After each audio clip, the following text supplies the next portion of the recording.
All right, this is Brent Ray for Alternate Perceptions Online magazine, and it is right now 11 o'clock, a little after 11 my time, a little after 4 o'clock in Australia, where my guest Mike Williams is.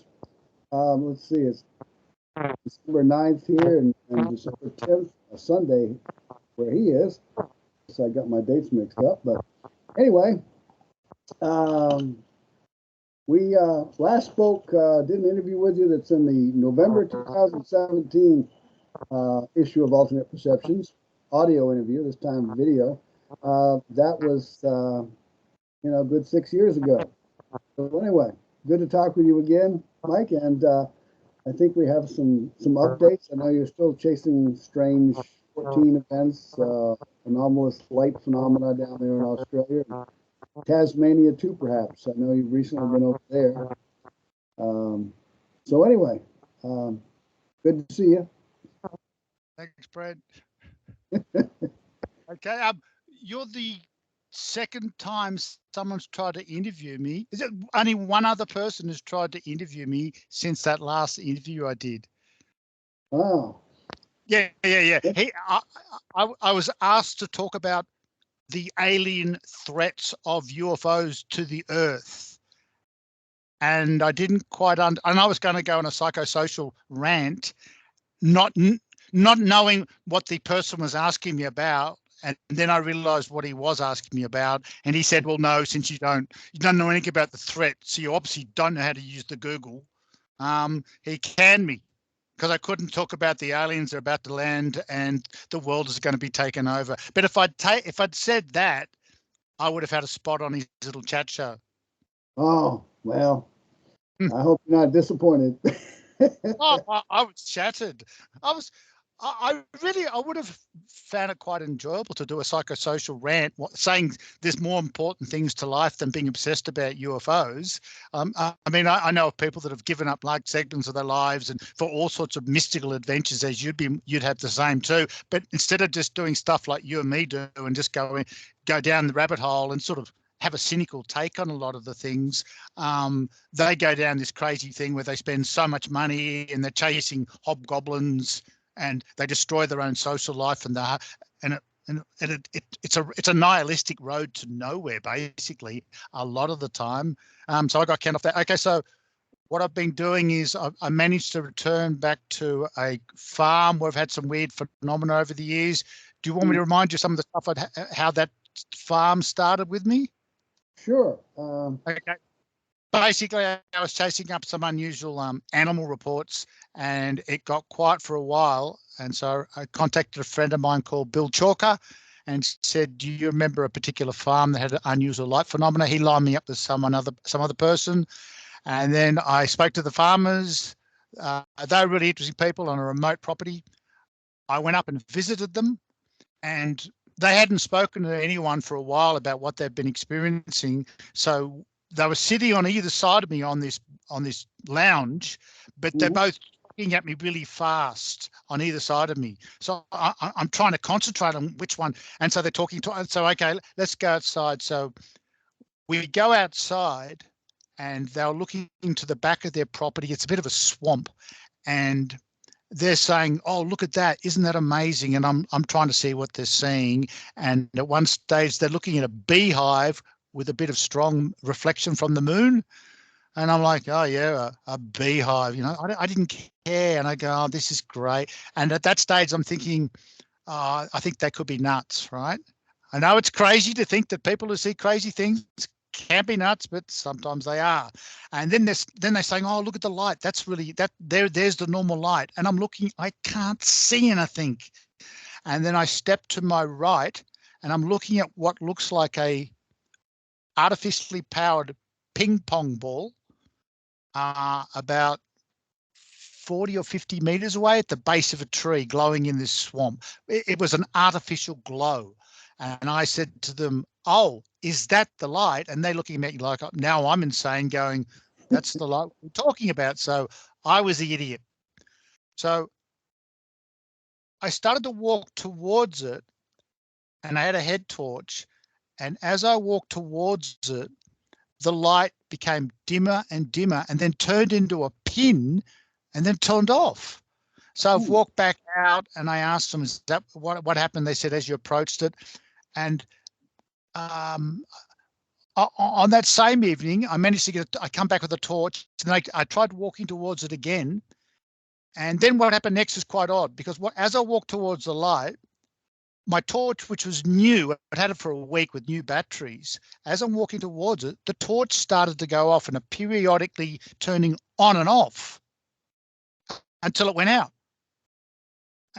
And I walk back, and this is it a fugu state? Well, I've gone into a state where I'm not reacting properly. So I go back. By this stage, it's turned off, and I go back to them and go, "It's all right, everyone. It's a field effect." What does that mean in English, right? So I'm explaining something that's not explainable. So we go back inside, and I go, "That's amazing, the field effect," as I approach the light, right? And the torches started to work again later on. It was fine. And then this is what's weird too. We sat down and we didn't really talk about what I just experienced, which I'd never seen before. We started talking about duck farming or something obscure. Then I went to bed, got up the next day, thanked them very much, and I drive off. And as I'm driving, I'm thinking, hang on, you saw a really strange light in that forest. It was artificial. You got quite close to it. There was a field effect of some sort on the torch because the torch is working fine. Why didn't you ask more questions? Why didn't you get?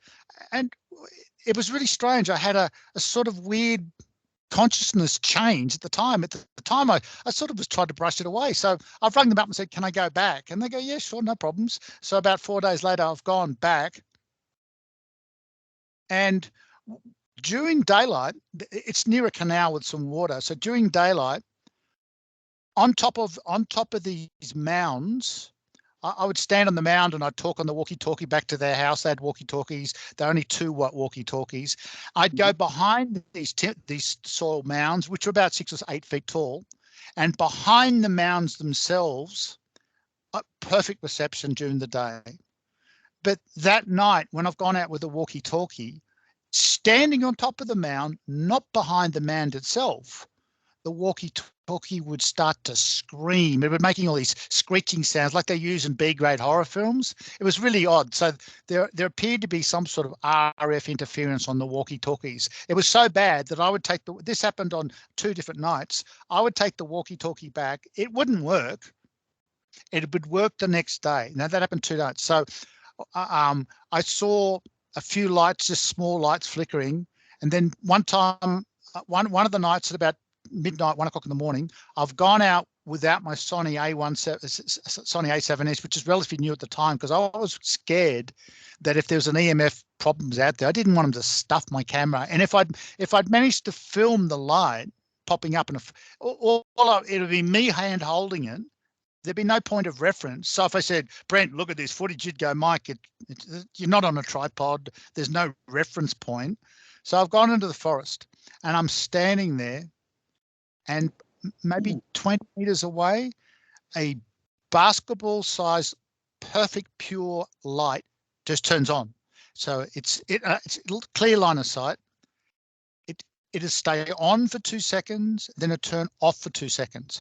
And I'm looking at this mesmerized, just going, what am I looking at? And I start to get a little bit nervous, which I'll tell you why, for other effects later on. And then possibly about 2 meters behind it, another one, the exact same type of thing. So what would happen? The front one would turn on, this would turn off, then this would turn off, this would turn on. So I watched that for about 10 minutes. And I'd like to say, Brent, I didn't care about my life. I walked toward. I didn't. I chickened out. The phenomena freaked me out so much because whatever it was, I've never seen it like that. And whatever it was, it appeared to have some sort of sentience. It knew, whatever it was, it knew I was there. There's no way it didn't know I was there, because I believe this display was. It was showing me something. So I was very wary of it. I've gone back there a bucket load of times since then. Never seen it that close, but never seen it anything to that profound. So I've chickened out that night.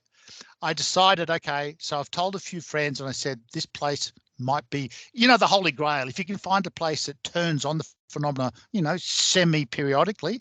So I managed to bring back a geologist who was a very good photographer, a biophysiologist, a parapsychologist, and a few other people. So we staked it out, and as with everything, I've got the killer team ready. We had a bit of an argument. We saw absolutely nothing over the 2 nights. One thing I've got to credit my friends for, sometimes if you don't work out where things lie, you can get contamination, you get prosaic things. So they found, much to my horror, a particular road at a particular angle would show up a white light moving from right to left. So they got, one of my mates got fairly sarcastic with me, and it was my fault. I never checked the background, but my answer to that was, at no stage and all the different stuff I'd seen of this farm so far, I've never seen a light move, because you can only go one way across this waterway, so right to left, so I'd see a white light, and going back, I'd see the brake lights. But at no stage have I ever seen any form of lights going like that. It's always up in the trees or down low in the ground. So that was a complete debacle. I felt like a complete fool because I hadn't isolated the property properly, things, and I was trusting the things. And then, so what happened is I brought back another friend of mine 2 months later, 3 months later, and I said, look, they're really nice people. Have a nice dinner. Expect to see nothing. Well, we go out the back. There's all these little flickering fairy lights. Now, this is not fireflies. There's little ping pong ball lights that are up in the trees, moving around and turning off and on. And we're looking at them, and then we see a fast-moving red blinking light moving around in the trees. So we decide to go on this road behind the farm, which we'd already checked there's no contamination from cars, to see what was on the actual water area. There was nothing on the water thing. We stand on one of these mounds, look back towards the farm, and there's a gigantic, like a weather balloon, a diffuse orange weather balloon type shape, glowing right next to the house. We go, what the hell's that? We go flying back to the house. The farmers had never seen it at the whole time because they were looking towards us. The same when we got back, that had gone wherever it was, and there was flickering lights. And then we got bored and went to bed. And I've gone back there since then because COVID closed all my little visits to a lot of areas.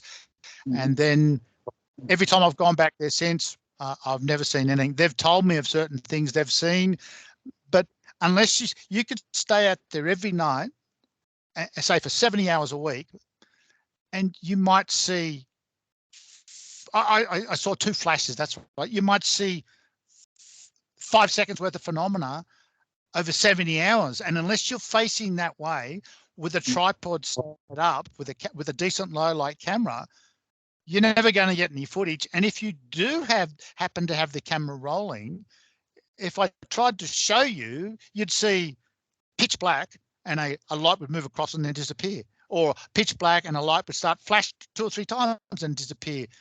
So I'm sort of I'm sort of stuck. I can't prove anything that's there. So I can tell you all these sort of things, but I can't prove anything. And if I could, the footage would be just awful. So that's where I'm stuck with that particular area at the moment.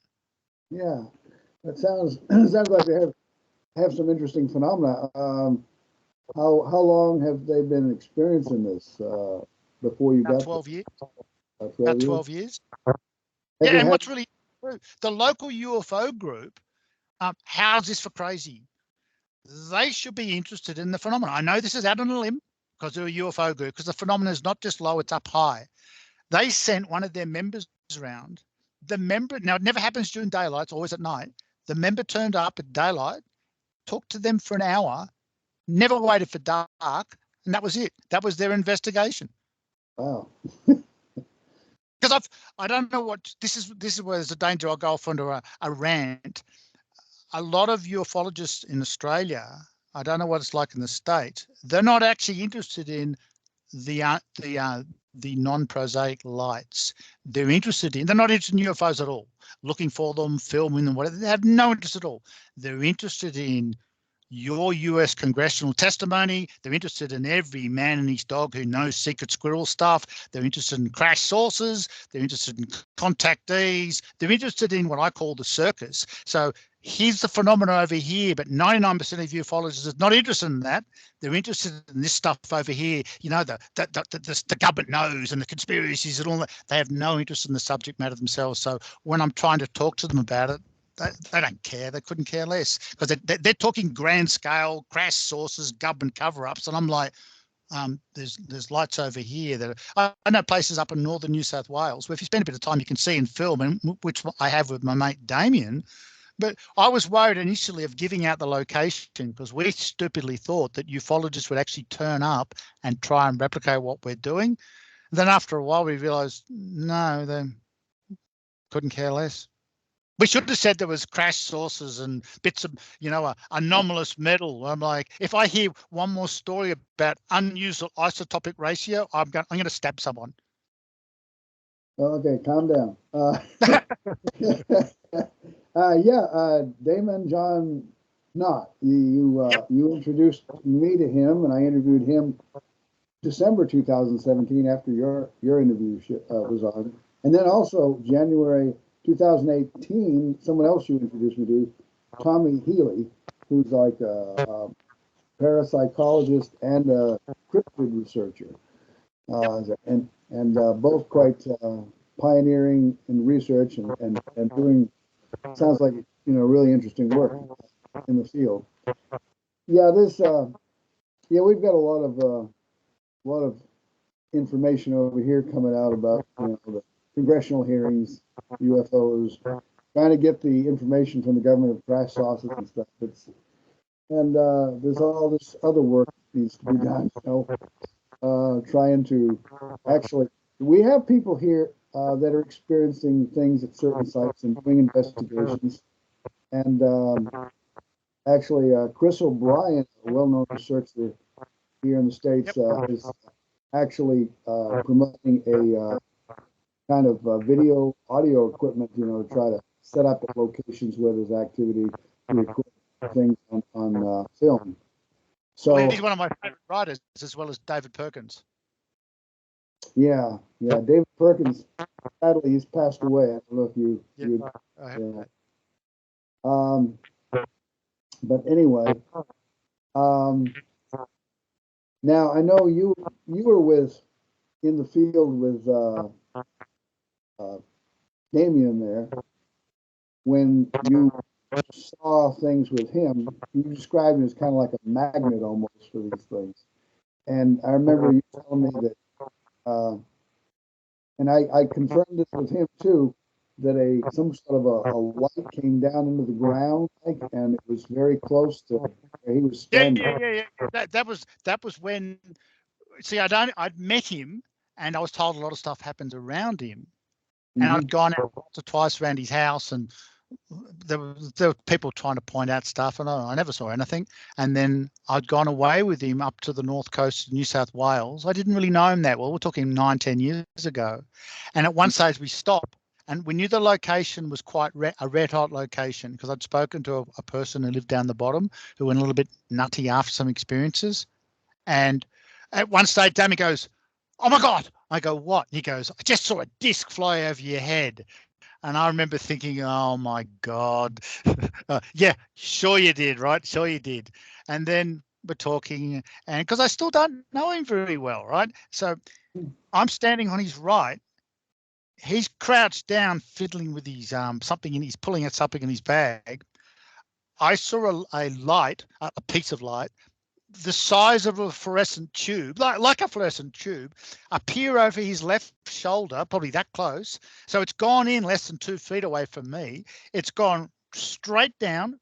It's gone right. It's probably that close to his left foot and just melted into the ground next to his left foot. He's jumped up and gone, "Oh my God." Now, if I'd turned my head at that exact moment and he did that, I would have thought he was a bullshit artist. Because if he'd said to me, "Oh my God, a light just appeared," I would have gone, "Oh God," after the disc that just flew over my head. So thank God I was looking down, and that started at that particular location. that started the whole madness. And then a bit like, so I'll meld 4 nights into one, okay? Because I'm terrible. I should write down like a diary, but I don't, right?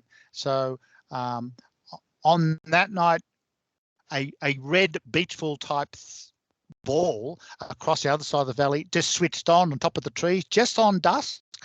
Damien filmed that for a little bit. And then what was happening was there was planes going over. So a plane would go over, and then what would be at the same level on the same flight path as a plane would be something odd. What did it look like? It looked like a plane, but we're going, what's that? And Damien's going, could it be a plane? And I'm going, but it doesn't have any wings. It's a tube. It doesn't have wings, doesn't have portholes, doesn't have a tail. So what happens is I'm going, it's got to be a plane, but so I'm trying to rationalize it. So he starts to film it. Now he had a little, I don't know, a $300 junk video camera. I had a Sony A7S, which is a little bit better than his one. So I can see the planes. So I'm looking through the viewfinder over the top of the camera. It's just on dusk. I can't see the tubes. I can't see them. I can't film them because I can't even see them. I go, you film this? He goes, yeah. So he filmed the plane the first time. Then a normal plane went across. I can see that normal plane. Then another one of these tube things. I can't film it because I can't find it in the viewfinder. I'm asking, are you filming? He's filming it again. So he filmed these planes. Then we had on another visit, we had, the trail cameras that trip when there's an infrared source goes past the game camera, like deer hunters use them. Mm-hmm. It's it's a passive infrared detector. So if a heat source moves, which is normally deer or whatever the prey animal is, it'll start to record. So we had one of those about 50 meters behind us, and we had an old a magnetometer, an old magnetometer, one of the old type toy ones, about $300 worth. And in the background, we can hear the magnetometer. So the magnetometer is going the whole time. So something close to it was breaking the magnetic field over and over and over and over and over. And the trail camera footage, when we looked at it later, the trail camera footage has got something about that far from the camera, which we've got the footage of still. It's going backwards and forwards, backwards and forwards, backwards and forwards, backwards and forwards in front of the trail camera. But so it's got to be, it was so close, you can't see what it is. You can just see a blur, whilst the magnetometer was going off its guts. So that was what we think. So then what Damien did was he had his camera locked off. And when we looked at the footage later, he's got these things, they look like a giant stick. That they're probably, I don't know how long that, maybe 20 or 30 foot long, but just hard for scale because you've got no reference point. These stick things, they appear in the middle points of the sky, and then they squiggle off like some sort of pond creature or something. So they just squiggle off. I don't know what they are. He's got quite a few of those. He's filmed a few of the odd things up there. So a few years later, we took a Canadian film crew back there and hoping to get some good stuff because they had some really good gear. And it's the same story as the Crazy Farm. We got there with the craziest gear. Nothing. Absolutely nothing. I think Rob Freeman. Yeah. Yeah. I've met him, yeah. Because we have a site about 35 miles from here, Cloverdale, Alabama, where they see a lot of light. So he came down from Canada with some of his people, to see if they could film anything.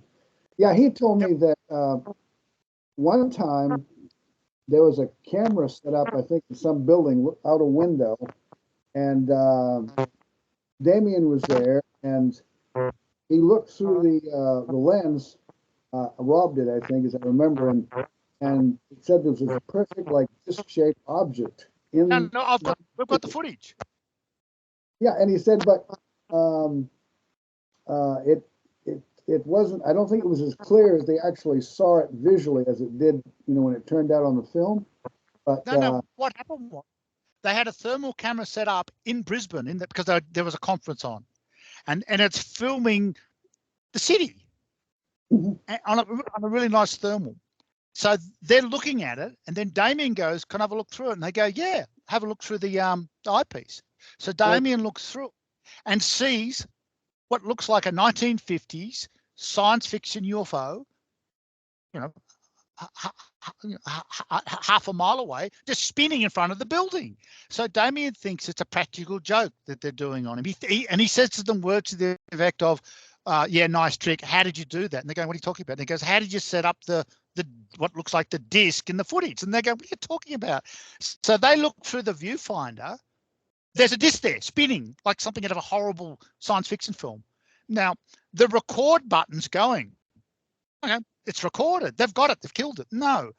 On the playback, which we've got footage, because we're doing a documentary on Damien's work at the moment, it's static with the audio.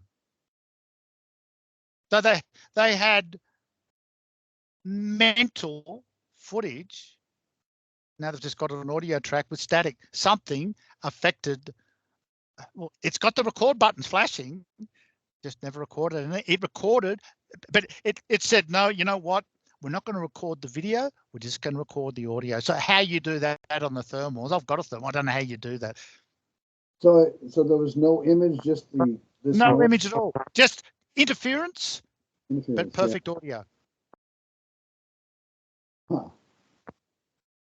That place I was talking about in up in northern New South Wales, at one stage, because sometimes when you see stuff, you don't attach enough importance to it at the time. We stop at the bottom of the hill, and because Damien had problems keeping the charge going in his cameras at the top of the hill. I don't know why. My cameras will be fine. If you ever meet him, don't let him handle any of your gear. It'll do something weird, right? So he goes, "Okay, cameras are charged." Halfway up the hill, he goes, "Check this out." And I should have filmed it. So I stopped the car. He shows me the camera. It's half flat. You get to the top of the hill, flat. Huh. Yeah, that's something that happens to other people out in the field, it seems. And of course, paranormal. If there's a paranormal thing going on with this stuff, a lot of people report that kind of activity. Rob and his crew, they had bought a marine radar. Yeah, to try and set up on top of the hill. Okay. Now I don't know about. No, you don't know much about me, but I don't know about marine radar.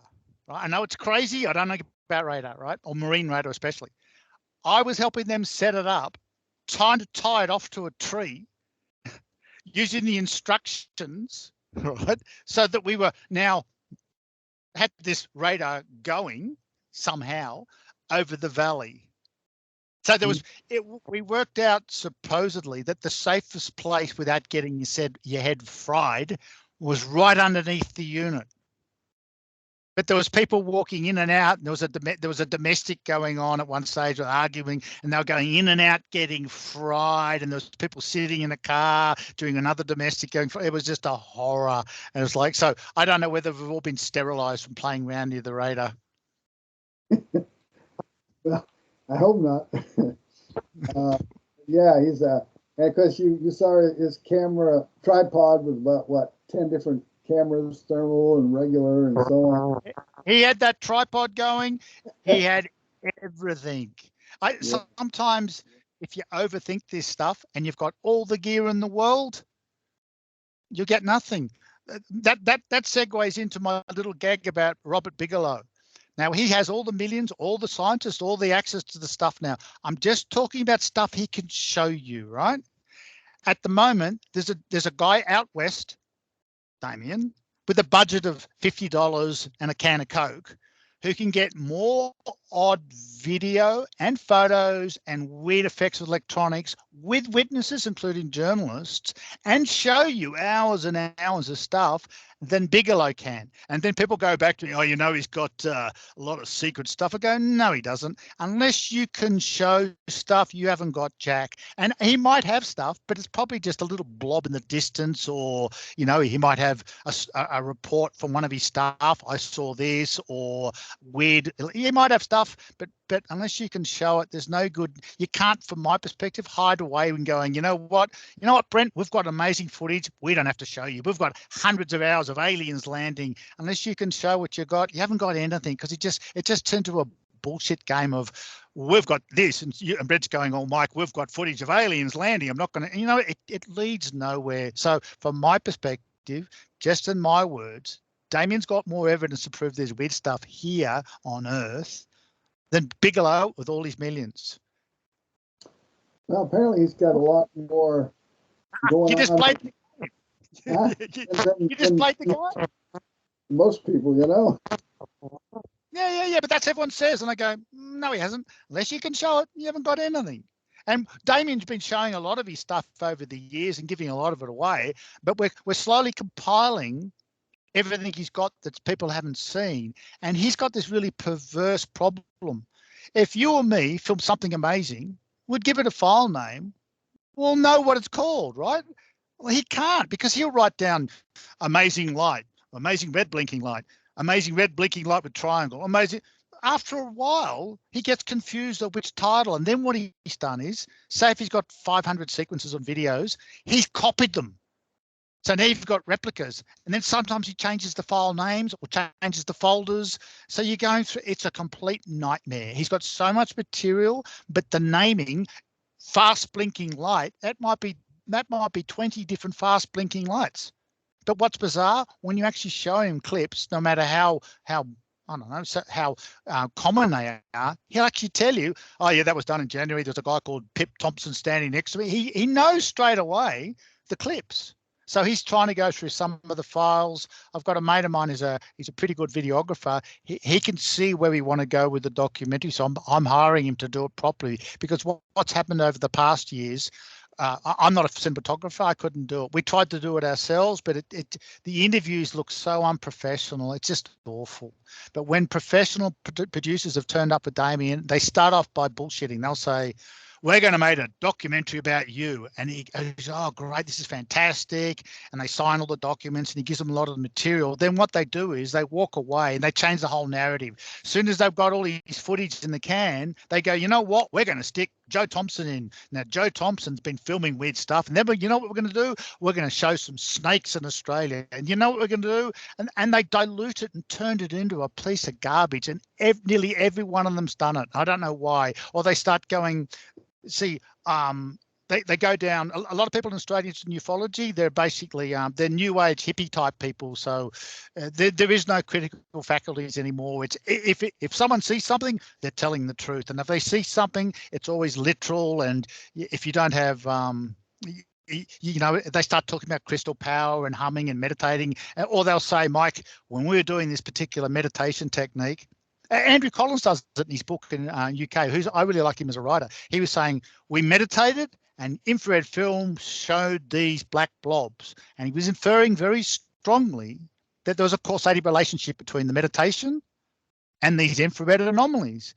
And I wrote to him, but he doesn't respond to emails because he's a busy man. He gets 1,000 emails. I go, I've been smoking a cigarette, doing infrared film 25, 30 years ago, playing with ducks, doing whatever, and got the exact same stills as you've got, which you're implying come from a meditation. I'm not trying to belittle his work, but if I can be throwing pebbles on the ground board and get the same blobs he's got, I'm not going to say to you, Brent, if you throw pebbles at the ground, these things occurred. So there's a causative link. But he's fallen into that trap of going, we were meditating, these appeared. I'm like, it's not that easy, because the phenomena itself, whatever it is, it's not mechanistic, but we want to try and be logical and rational and explain it in mechanistic, the light's there, it's done this, but it doesn't work that way. But there does seem to be a consciousness element. I mean, with Damien, somehow he's like, it seems like he's connected, some other people, like, somewhat. Dorothy Isaac? What? Yeah, Dorothy Isaac? Ted Sirius? Yeah. Ted Sirius. Yeah, that's and it's like it's almost like a theater of the mind. You know, who's the projectionist here? Is it from your collective unconscious, or is it like a vision, an apparition, or is it some kind of machine, or it's or like Rosemary Galley, famous author, passed away a few years ago, said, "Who's the Oz behind the curtain?" You know, it's very very hard to nail down. But there does seem to be. Damien's experiences roll into hauntings, poltergeists, ghosts, PK effects. It's not just I film UFOs. So when he's talking to ufologists, he's going, "Oh yeah." And there's all this weird stuff. Like I've seen him with a telephone. You know, when you're charging a telephone, the little bar at the top, it starts charging. He's holding telephones. They're not connected to anything. The bar's running. It's charging. And I asked him, is it actually charging? And he goes, no, they're not actually charging, but they look like they are, right? He's gone through about, I don't know, he could tell you if you want to talk to him at some stage again, 15, I don't know, 20 computers. He's gone through, I don't know how many telephones. I've seen photos of some of his computers. It looks like they've been exposed to very, very high heat sources. So there's a whole... So when he's talking to UFO people, they want to talk about the lights. He's going, oh, there's this other stuff, but they're stuck on. Damien's talking to extraterrestrials, and he's like, no, I don't know what they are. They're not talking to me. And a lot of the phenomena that has caused him. But he's had stalkers hassling him. He's been abused. What's happened too is when he releases footage, say Brent buys some footage off him, right? What happens is Brent gets an offer from another TV network. Can you sell us some? So then you sell it to another network. What would you like if you've signed away? Then they can sell it to someone else. So he sees his footage pop up all the time in different shows. He doesn't get any money for it, and they butcher his name. Be Darren Knott or Barry Knott or something. So they'll butcher his name, and then they'll make claims he never said about the footage. And then he'll get people email him going, you're a liar, you didn't do this. I'm going, well, he didn't do that because he never actually said it. So the whole thing's a complete and utter nightmare. But I still like it. I find it enjoyable. So he's had all this stuff, I guess, poltergeist type activity going on, or he gets polter activity. He's taken some really odd looking photos of what you call classically a ghost type photos. A lot of the UFO stuff he gets, he's not standing outside at night looking for UFOs per se. He'll be doing something inside the house. He gets a weird feeling and then it's on. That's how he gets most of his stuff. So he can't explain the feeling, of course. But then people try and say, well, they want some meaning behind the phenomena. But at the end of the day, I don't think the phenomena has any meaning at all. It's virtually, they want him to see it. They allow him a lot of the time to film themselves, but it's sort of self-defeating because it doesn't go anywhere. I wanted to try and get someone with scientific training to come and investigate him. Zero chance. I had the chance. I told a mate of mine who's a biophysiologist, be great to have a brain scan to see if there's anything odd that might explain something. And this guy told me it's a pity he's not living in the state that I live in. And I go, no problems at all. We'll stick him on a bus. He'll be down here tomorrow afternoon. As soon as I said that, the person said, oh, look, I can't do it anymore. And I'm like, well, so I've busted myself for 10 years trying to get scientists to investigate him. We'd love it if someone was an expert in video analysis. They could come along, they could go to his house, they could look at his computers. No one's interested. I tried to enter him in the Skeptics Challenge where they had a $50,000 pretend challenge. And they said if you can prove that something's happening that's can't be explained by science, you can win the prize of 50 grand or 100 grand. It's like the James Randi prize. So I tried to enter him, and the go was, I said, if you send 5 of your members out with him, technically trained if possible, or 2 members or whatever, at least 5 times for a night, they will see and film things that are not prosaic. And I go, we don't know what they are. And the guy that was running it got right back straight away and goes, you can't enter an unexplained thing. I'm like, hang on, the test is for And if it was explained, I couldn't enter your test. He goes, it has to have a name. And I go, okay, I'll play that game. So I go, if you send one guy out for 5 nights, you'll see non-prosaic ET going across the sky. Because he's got me trapped linguistically, right? And I go, and he wrote back straight away, no, you can't prove it's ET.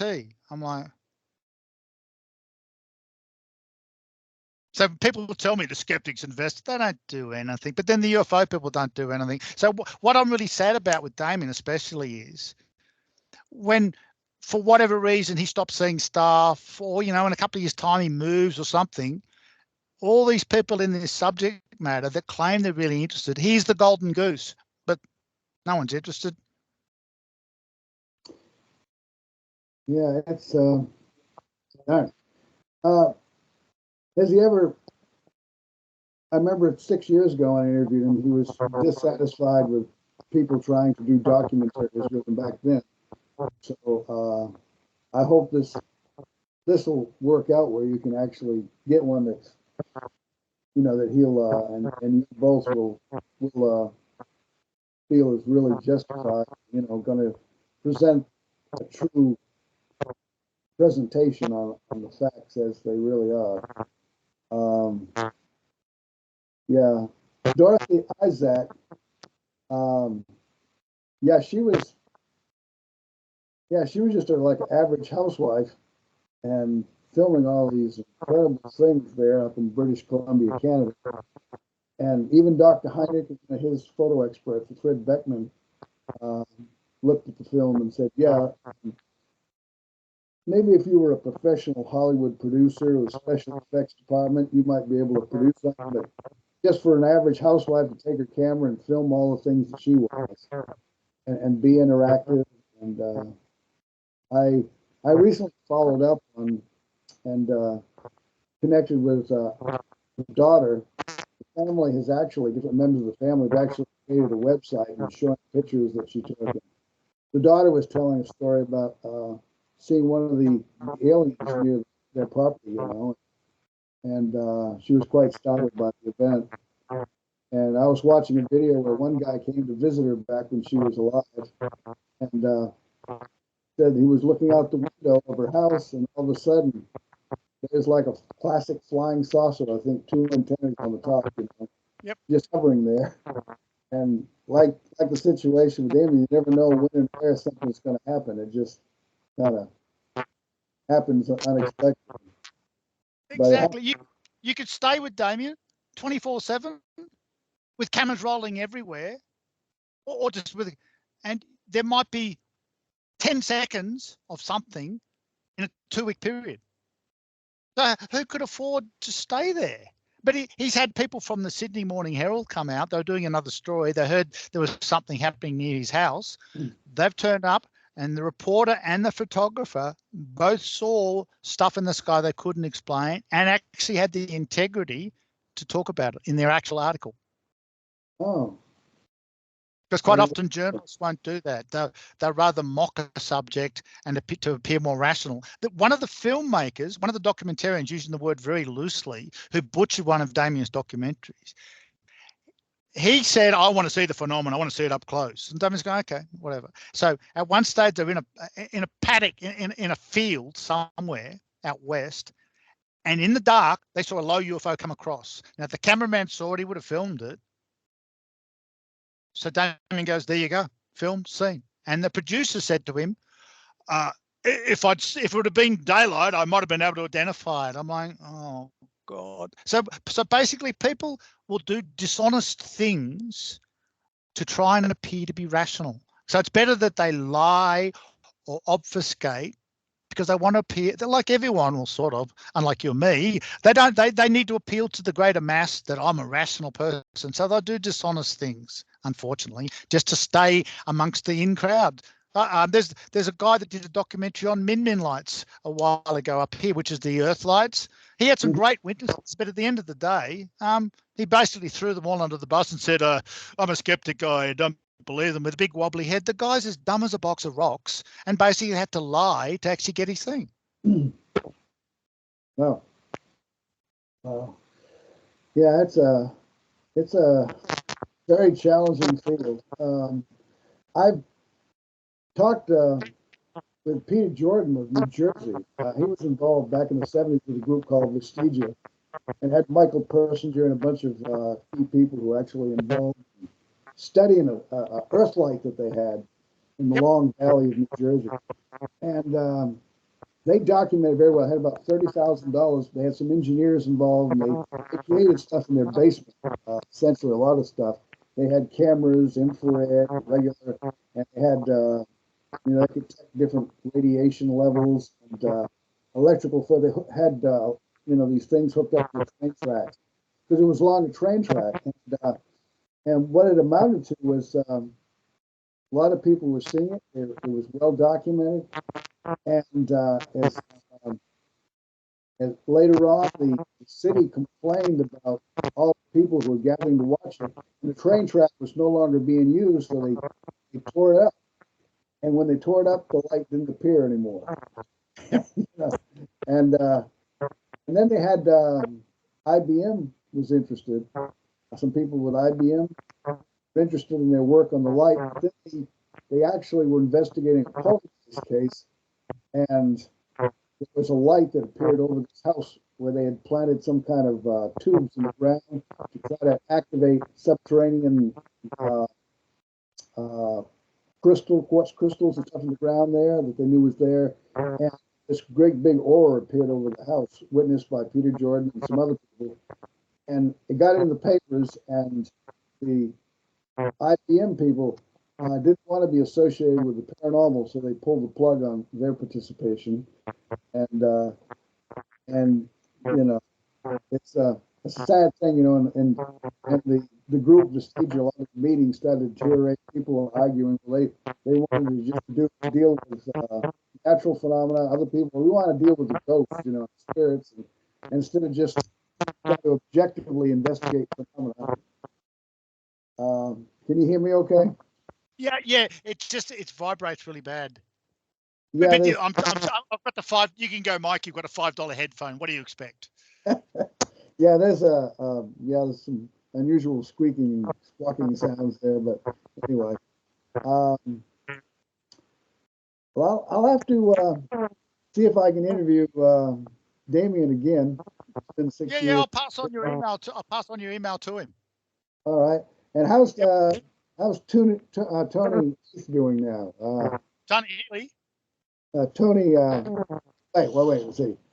Healy. Tony Healy. Yeah, Tony Healy. Yeah, he's good. He's fine. Okay, good. He has Christmas with us every year with my girlfriend's family in Canberra. Oh, okay. Yeah, his was a very interesting interview as well. He told about some poltergeist cases, and we talked, I think, on cryptids. He actually came to the United States one time and met some people I know, like Ramona and Dwayne Hebner. I was kind of surprised because I knew them really well. With them in Florida, looking for Bigfoot, never did find it. Brooksville, Florida was an area, not just Bigfoot, but all kinds of other strange things, UFOs. That was where John Reeves, the famous contactee, lived. And so anyway, when Tony was in the States, he was looking for Bigfoot. And then when he was talking to people in the area where the Bigfoot has been seen, they were saying, oh, by the way, we've got mystery cats, big black cats like leopards. And he goes, oh, that's odd. And then in other areas close to the Bigfoot areas, they'd go, we've got lake monsters. He goes, oh, that's a bit odd. And then in other areas too, they were getting UFO phenomena. So he goes, oh, that's a bit of a coincidence. So then when he was in Scotland, he was talking to a family at the back of their property that had sightings of the Loch Ness monster below their farm. But as a throwaway line, they'd also seen leopards running past on the other side of the house. And he'd go, well, that's a coincidence. So he does a lot of that's a coincidence stories. Mm-hmm. Yeah, well, with Ramona and Dwayne Hebner, in Brooksville, Florida, I went to a ranch that they had investigated. They'd seen Bigfoot there. And Dwayne was in the driveway one day, and a large disc-type object with big, large, square windows overhead. And there's only a section of road nearby where a big ball of light came down and kind of just dropped to the road, and then it was a 2-lane road, and then just bounced back up into the sky. So they had UFO, anomalous lights, and Bigfoot all in that one location. What a coincidence, Brent. It's a coincidence. Yeah, I like it. I've talked to the Yowie hunters in Australia, and I've talked to the Bigfooters too, because I'm an outlier with the Bigfoot Yowie type stuff people, because I'm an outlier with the UFO. Not because I'm just looking at what the facts are. The flesh and blood people appear to believe that there's a monstrous bipedal ape-like thing running around in the US, Canada, the southern states, some parts of South America, China, Tibet, Russia, some parts of Asia and Australia, and cannot be found. And I'm always been going, yeah, I don't know about that one, right, guys? I don't think it sounds really solid, right? It's as a flesh and blood. And then sometimes they'll go, the gorilla wasn't found by white people until, for 1800 years. And I go, yeah, and what happened? The German guy spotted the gorilla, shot 2 dead. I don't know about that metaphor, right? And so then they'll say, and I've seen some of them, they from my perspective, they're being slightly dishonest. What they'll say is, force them into a corner, they'll go, they're really good at hiding. And I'm like, yeah, if they're that good at hiding for 500 years on 5 continents, right, they'd be intelligent enough to make things, to be buildings, there'd be some sort of thing, but they're really good at hiding. So I used to say, look, this particular mouse I took several years to try and find, it was really good at hiding, but I don't ascribe amazing intelligence to it. It's just my lack of intelligence for finding it. And then some of them are partly aware that there are paranormal qualities to the areas or to the things. So what they'll say is, as a half-hearted attempt at staying semi-sane, they'll go, the Bigfoot can read people's minds. I'm like, oh, yeah, because so many creatures can do that. Or I'll give you an example. In the Yowie stuff over here, the Yowies down here have got some of the accounts. I've interviewed witnesses where they'll go, it had glowing red eyeballs in the pitch dark. Glowing red. The guy and his wife thought it was kids in the bush smoking cigarettes, and the glowing tip was looking straight at them. And then the tips, they'd both turn their cigarettes to because they could see the glowing would turn to the right, then look back at them, right? And I'm going, 2 kids are looking at you in the dark, and they've both got cigarettes. And then they're going, oh, it might have been the reflection off the moon. And I'm going, the energy density of the photons off the moon, they're not going to be taken in by the eyeball and coughed up as a red thing, right? I got a friend of mine who was a policeman in New South Wales. He's gone down to a particular location in Hazelbrook in the Blue Mountains, just near where I live at the moment. And him and another guy are sitting on the cliff where they used to see some weird stuff over the years. And at one stage, they're getting bored doing nothing. My friend turned a torch on, and there was a log about 30, 40 meters away down on the slope. There's this thing that's like a giant hairy bowling ball looking straight at them with yellow eyes. Now, it's a bowling ball head, lots of hair. So I go, what's it doing? He goes, it's just staring at us. And I go, what was it? He goes, I've got no idea. Now, he's got a fairly strong torch on it. And he goes at one stage, after about 30 seconds, it's the bowling ball thing. It's turned to its right and it's looking at something. Then it's looked back at them. And then he said it was like it was injected with a chemical. He said the eyes went cherry red color. So he got a cherry red glowing eyeball, and then it just went down behind the stump. And I go, did you go down there? He goes, there's no way on God's green earth I was going down there. Another time I was down in Windbourne Road, where they used to be highly active with weird stuff. I've gone out a lot of times over the years by myself into the dark with areas, right? I never see anything, so I'm not brave, because there's nothing to see other than, stepping carefully for snakes. And I got out of my car and I got my gear, and then I got a thing called the unmentionable dread, which is a paradox because I'm mentioning it. But I got hit with it. Imagine if you're about to get attacked by 20 people with bats. So you got all that fear and adrenaline. Well, I sensed nothing, heard nothing, saw nothing. I got the fear dump as if I was encountering something normal, but with no sensory stimulus. So once again, Brent, I did a runner again. You got to go, Mike, you're a coward. You ran from those lights in that farm. You run from nothing in the dark. You disgust me. That's what you got to go. Well, you're running from nothing. John Keel had that experience in the TNT plant there back in the 60s, right? That zone fear, he called it. And someone else recently described an experience out in spook lights in Missouri. Yep. That they experienced this zone of fear, and he had never heard it until he listened to a lecture given by John Keel. He approached him, I think. I love John Keel. He's one of the first writers I ever got into. Yeah, Keel dove heavily into all the things that, uh, the nuts and bolts ET crowd just totally didn't want anything to do with. But by the way, have you read my book on John Keel? I'll probably. I don't want to turn the camera. Can you see I'm in a bookshelf? Can you see the book room? I don't want to. Yeah, I see a lot of books. It goes probably 15 feet that way. It goes to probably 15 feet high on both sides of me. And in that section there's 1, 2, 3, 4, 5. There's 5 shelves. Sorry, 4 shelves. Each shelf would have 40 books maybe. So there's about 160 books on UFOs just in that one section there. And that's what I've culled I've probably culled about 50 to 100 books. Now I know what the ladder is for. Well, we needed to get to some of the things because we haven't got the money yet to put the proper rail up with a hook. So we've got this ridiculous looking ladder to try. And if you come off the ladder at the top, it's going to hurt. Oh, yeah, no doubt. Wow. There's also sections on, because I'm very interested in the Earth-like phenomena, because from my perspective, I strip the whole phenomena, which I'm interested down to the bare basics. The bare basics are, we're looking and chasing and trying to film and filming sometimes plasma-like blobs, which appear to be sentient.